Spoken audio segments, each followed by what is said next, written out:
Hi kids, ಇವತ್ತು ನಮ್ದು ಸ್ಟೋರಿದು ಟೈಟಲ್ ದ ಗ್ರೀಡಿ ಡಾಗ್. ಶುರು ಮಾಡೋಣ. A greedy dog sneaked into a butcher shop and stole a large bone. ಒಂದು ದುರಾಸೆ ನಾಯಿ ಇರುತ್ತೆ. ಅದು ಮಾಂಸದ ಅಂಗಡಿ ಒಳಗಡೆ ಹೋಗ್ಬಿಟ್ಟು ಒಂದು ದೊಡ್ಡ ಮೂಳೆನ ಕತ್ಕೊಂಡ್ಬರುತ್ತೆ. The dog was about to chew on the bone when he thought, I will have to share this bone if someone spots me chewing it. I must find a quiet place and enjoy this bone peacefully.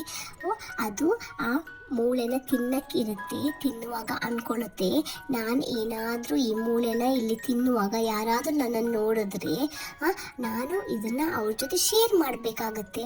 ನಾನು ಯಾವುದಾದ್ರೂ ಒಂದು ಒಳ್ಳೆ ಜಾಗನ ನೋಡಿಬಿಟ್ಟು ಅದನ್ನು ಈ ಮೂಳೆನ ಒಳ್ಳೆ ರೀತಿಯಲ್ಲಿ ಎಂಜಾಯ್ ಮಾಡಿ ತಿಂತೀನಿ ಅಂತ ಅಂದ್ಕೊಳ್ಳುತ್ತೆ. He took the bone in his mouth and searched for a suitable place. ಅದು ಈ ಮೂಳೆನ ಬಾಯಲ್ಲಿ ಇಟ್ಕೊಂಡು ಒಂದು ಒಳ್ಳೆ ಜಾಗನ ಹುಡುಕ್ತಾ ಇರುತ್ತೆ. He came across a stream with a wooden bridge and decided to cross it. ಅದು ಒಂದು ಮರದ ಸೇತುವೆ ನೋಡುತ್ತೆ. ಅದ್ರ ಕೆಳಗಡೆ ನೀರು ಹರಿತಾ ಇರುತ್ತೆ. ಓಕೆ, ಅದನ್ನ ನೋಡ್ಬಿಟ್ಟು ಅದು ಅನ್ಕೊಳ್ಳುತ್ತೆ, ನಾನು ಈ ಸೇತುವೆನ ಕ್ರಾಸ್ ಮಾಡಿ ಆ ಕಡೆ ಹೋಗಿ ತಿನ್ಬೇಕು ಅಂತ ಅನ್ಕೊಳ್ಳುತ್ತೆ. As he was crossing the wooden bridge, he look down into a stream and he saw his reflection. Okay, ಅದು ಆ ಮೂಳೆ ಪೀಸ್ನ ತಗೊಂಡು ಆ ಮರದ ಸೇತುವೆಯಿಂದ ಆ ಕಡೆ ಹೋಗುವಾಗ ಹರಿಯೋ ನೀರ್ ಕೆಳಗಡೆ ನೋಡಿದಾಗ ಅದ್ರದ್ದು ಮುಖದ ಪ್ರತಿಬಿಂಬ ಕಾಣುತ್ತೆ. ಅದಕ್ಕೆ he thought, there is another dog with a bone in his mouth. If I snatch his bone, I will have two bones.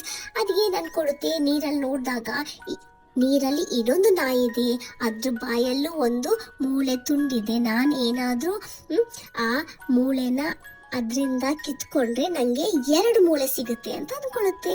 ಅದಕ್ಕೆ ಗೊತ್ತಿರಲ್ಲ ಅದರದೇ ಪ್ರತಿಬಿಂಬ ಅದು ನೀರಲ್ಲಿ ನೋಡ್ತಿರೋದಂತ ಅದು ಗೊತ್ತಿರಲ್ಲ.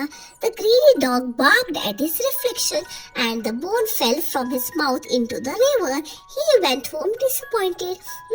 ಇದು ದುರಾಸೆ ನಾಯಿ ಏನು ಮಾಡುತ್ತೆ, ಬಾರ್ಕ್ ಮಾಡುತ್ತೆ, ಬೊಗಳಿದಾಗ ಅದರದ್ದೇ ಪ್ರತಿಬಿಂಬಗೆ ಬೊಗಳಿದಾಗ ಅದೇನಾಗುತ್ತೆ, ಅದ್ರ ಬಾಯಲ್ಲಿ ಮೂಳೆ ನೀರ್ ಕೆಳಗಡೆ ಬಿದ್ದು ಹೋಗುತ್ತೆ. ನೀರ್ ಕೆಳಗಡೆ ಬಿದ್ದೋದ್ಮೇಲೆ ಅದಕ್ಕೆ ಗೊತ್ತಾಗುತ್ತೆ ಅದರಲ್ಲಿ ನೀರಲ್ಲಿ ಇನ್ನೊಂದು ನಾಯಿ ಅಲ್ಲ, ನಂದೇ ಪ್ರತಿಬಿಂಬ ಅಂತ ಗೊತ್ತಾಗುತ್ತೆ.